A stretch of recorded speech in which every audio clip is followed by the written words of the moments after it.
और बायोटेक्नोलॉजी के अंदर हम पढ़ रहे थे कि दो जीनों को यानी वांछित जीन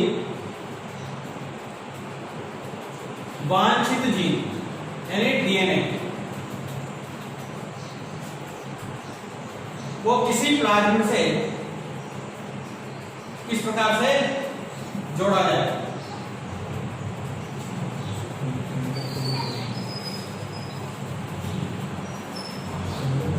किस प्रकार से जोड़ा जाए इसके बारे में हम बात कर रहे हैं। अब यहाँ पर एक चीज है कि इस वांछित डीएनए को प्लाज्म में जोड़ने के लिए हमें एक वेक्टर की आवश्यकता होगी, वाहक की आवश्यकता होगी जो इस वांछित डीएनए को कहां तक ले जाए, यहां तक ले जाए। इसके बाद हम कर रहे थे, लेकिन और भी प्रक्रियाएं हैं जैसे कि परिवहन की बात करें कि वांछित डीएनए को प्लाज्म तक ले जाने के लिए वेक्टर की आवश्यकता होगी, लेकिन इस पूरे प्लाज्म को हमें कहां स्थापित करना है, यानी इस डीएनए को स्थापित करना है लक्ष्य जीव में जहां पर इसके गुण पर हमें करना है। तो कहने का वांछित डीएनए को लक्ष्य कोशिका में प्रवेश कराने के लिए दो प्रकार की विधियां उपयोग में लाई जाती है। एक विधि होती है वाहक युक्त और दूसरी विधि होती है वाहक रहित। पहली विधि क्या होगी, वाहक रहित। इसमें किसी वेक्टर का इस्तेमाल या वाहक का इस्तेमाल नहीं किया जाएगा। और दूसरी होगी वाहक युक्त या इसको सहित बोल सकते हैं। इसमें वेक्टर का इस्तेमाल किया जाएगा यानी आपके प्लाज्म का उपयोग किया जाएगा। तो पहले बात करते हैं हम वाहक रहित। वाहक रहित में किसी प्रकार का वेक्टर या वाहक का इस्तेमाल नहीं कर रहे हैं। तो इसमें हम पहले पढ़ेंगे वाहक रहित अभिक्रिया के इस विधि के अंतर्गत पहला आएगा आपका, पहली विधि का नाम है इलेक्ट्रोपोरेशन।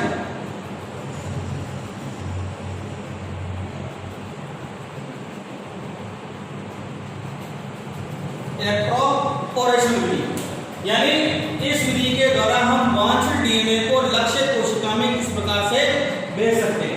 इसके अंतर्गत क्या किया जाता है, देखना डायग्राम को देखना और समझने की कोशिश करना। इस विधि के अंतर्गत हम किसी पादप कोशिका को लेते हैं,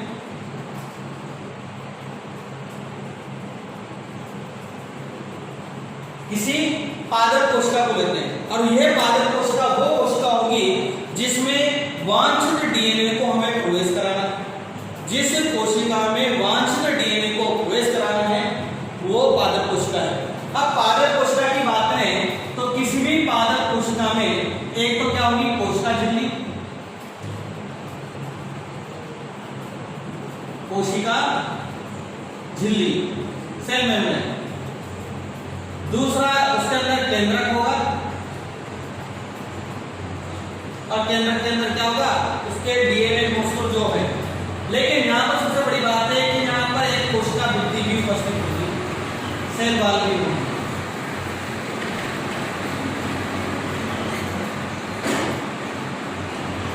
कोशिका भित्ति भी उपस्थित होगी।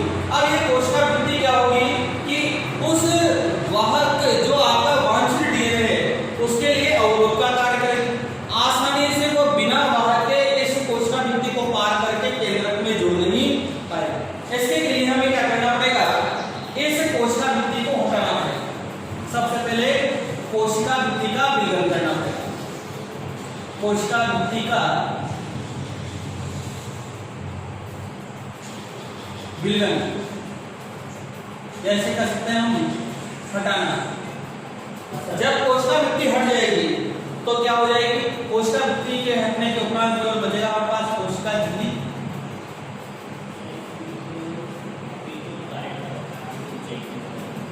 कोशिका झिल्ली और उसमें उपस्थित केंद्र। और इस पूरी संरचना को यानी पादप कोशिका में से हमने क्या हटा दी, कोशिका भित्ति को हटा दिया है और भित्ति हटने के बाद में कोई कोशिका झिल्ली बची है। तो कोशिका झिल्ली युक्त यानी कहने का अर्थ है कोशिका भित्ति रहित पादप कोशिका को यहाँ पर नाम दिया गया है प्रोटोप्लास्ट। प्रोटोप्लास्ट जो हमने शुरुआत में डेफिनेशन में पढ़ा था कि कोशिका भित्ति रहित पादप कोशिका को प्रोटोप्लास्ट कहते हैं। अब प्रोटोप्लास्ट में क्या होगा, अवरोध हट गया। अब अवरोध हटने के बाद में हम क्या करेंगे, इसमें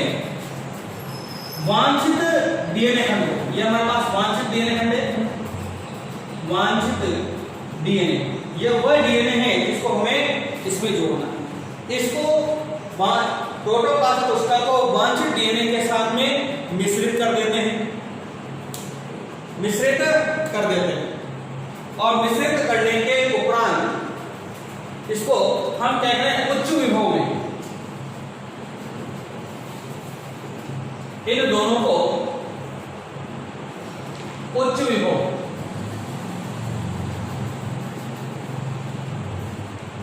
या वोल्टा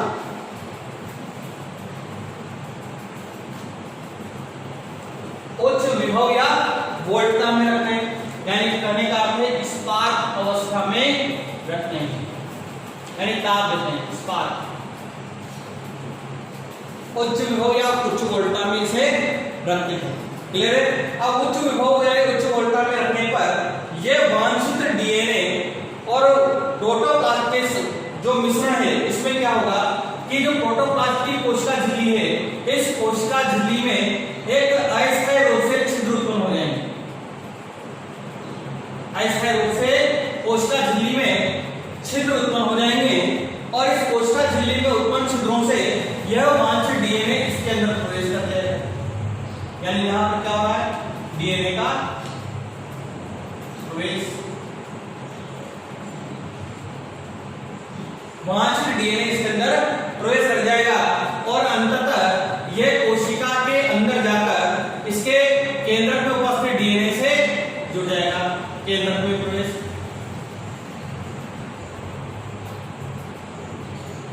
वांछित डीएनए का केंद्र में प्रवेश, और जैसे ही केंद्र में जाकर प्रवेश करता है और वहां की कोशिका के डीएनए से जाकर जुड़ जाता है तो अस्थायी रूप से बने हुए ये कोशिका झिल्ली के छिद्र वापस बंद हो जाते हैं और आपके पास एक ऐसी कोशिका का निर्माण हो जाता है जिसमें वांछित डीएनए जाकर जुड़ चुका है।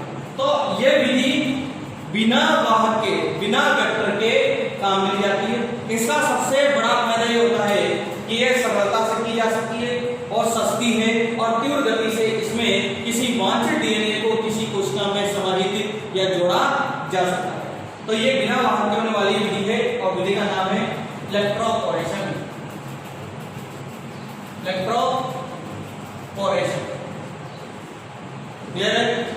अब किसी को क्वेश्चन पूछना हो इस विधि के अंतर्गत तो पूछ सकता है। मैं तो अपने ऑन कर लीजिए। हटाने के बाद कोशिका बनी रहित जो कोशिका बनी प्रोटोप्लास्ट लाई, इस प्रोटोप्लास्ट कोशिका के साथ हमने वांछित डीएनए खंड को रखा और उच्च विभव या वोल्टा में इसको रख दिया, यानी स्पार्किंग में रख दिया जहां ताप उत्पन्न होगा। और ताप उत्पन्न होने के कारण ये ताप आपकी कोशिका झिल्ली में अस्थायी रूप से छिद्र उत्पन्न कर देगा और ये वांछित डीएनए इसमें प्रवेश कर जाएगा। अंत में ये छिद्र बंद हो जाएंगे और ये प्रवेश किया हुआ डीएनए केंद्रक में प्रवेश करके कोशिका के डीएनए से जुड़ जाएगा। इस प्रकार से ये दोनों जुड़ जाते हैं और ये विधि इलेक्ट्रोपोरेशन पूरी होती है। इसके बाद में दूसरी विधि है इसके अंतर्गत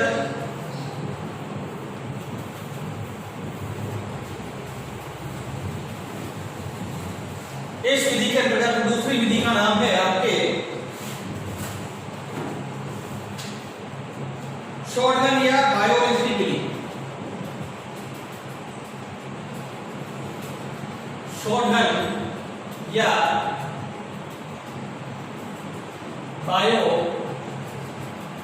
बायोइलेक्ट्रिक विधि। शॉटगन या बायोइलेक्ट्रिक विधि। अब इस विधि के अंतर्गत क्या होता है, इस विधि में वास्तव में एक गनी होती है, यानी एक बंदूक के समान एक यंत्र होता है जिसके द्वारा डीएनए कणों को या डीएनए खंडों को, जो टंगस्टन के कण होते हैं या सोने के कण होते हैं, सोने या टंगस्टन के कण होते हैं, उनके ऊपर लेपित कर दिया जाता है। वांछित डीएनए खंड का लेपन कर दिया जाता है। सोने या टंगस्टन के कणों पर वांछित डीएनए खंड का लेपन कर दिया जाता है, यानी उन सूक्ष्म कणों के चारों ओर क्या होगा, वांछित डीएनए जो हमें प्रवेश कराना है कोशिका में वो चारों ओर से लिपट जाएंगे। इन सोने या आपके टंगस्टन के कणों पर अब क्या करेंगे हम, एक यहां पर एक यंत्र होता है जिसे हमने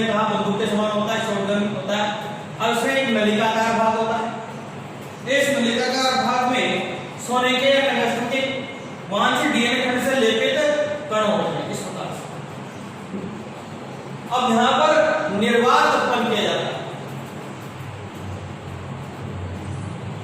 यहां पर निर्वात उत्पन्न किया जाता है, निर्वात उत्पन्न किया जाता है। अब जब निर्वात उत्पन्न किया जाता है तो ये जो कण होते हैं, अब इन कणों को संयुक्त रूप से क्या बोलते हैं? Micro projectile, micro projectile,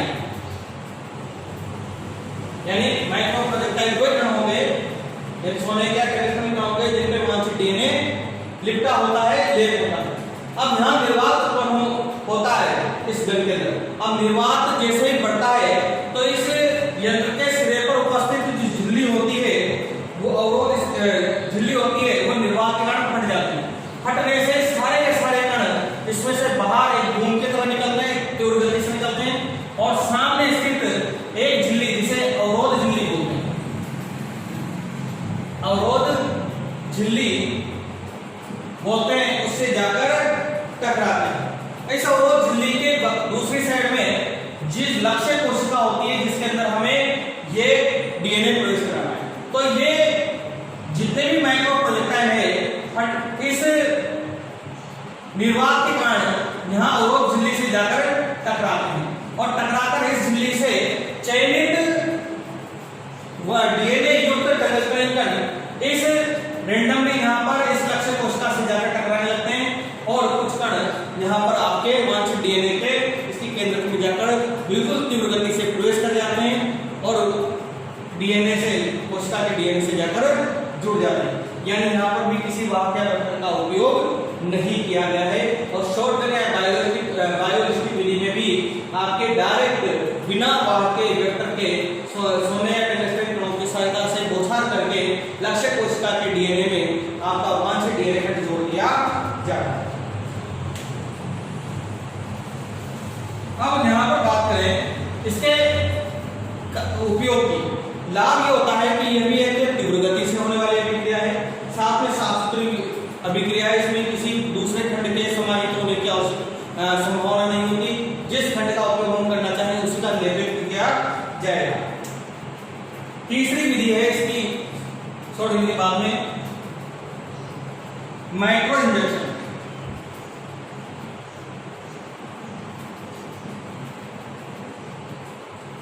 micro injection ये भौतिक तकनीक है। ये क्या है?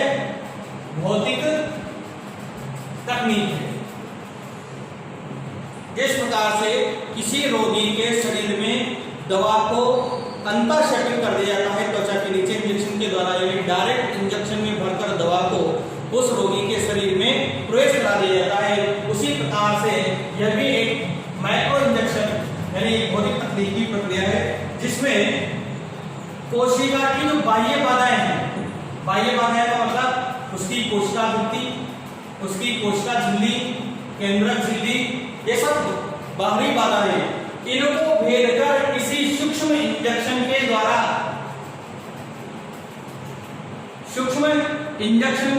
सीधे ही वांछित डीएनए खंड को केंद्रक के अंदर प्रवेश करा देना ही क्या कहलाता है? माइक्रो इंजेक्शन विधि कहलाता है। यानी डायरेक्ट भौतिक विधि के द्वारा, भौतिक प्रक्रिया के द्वारा माइक्रो इंजेक्शन में वांछित डीएनए खंडों को लेकर डायरेक्ट किसी लक्ष्य कोशिका के केंद्रक में समाहित कर देना ही माइक्रो इंजेक्शन विधि है। और सामान्यतः यहाँ पर ध्यान देने वाली बात है कि माइक्रो इंजेक्शन विधि का उपयोग उन्हीं ही पादपों में किया जा सकता है या जीवों में किया जा सकता है जिनमें कोशिका भित्ति आसानी से हटाई जा सकती है, हटाई जा सकती है।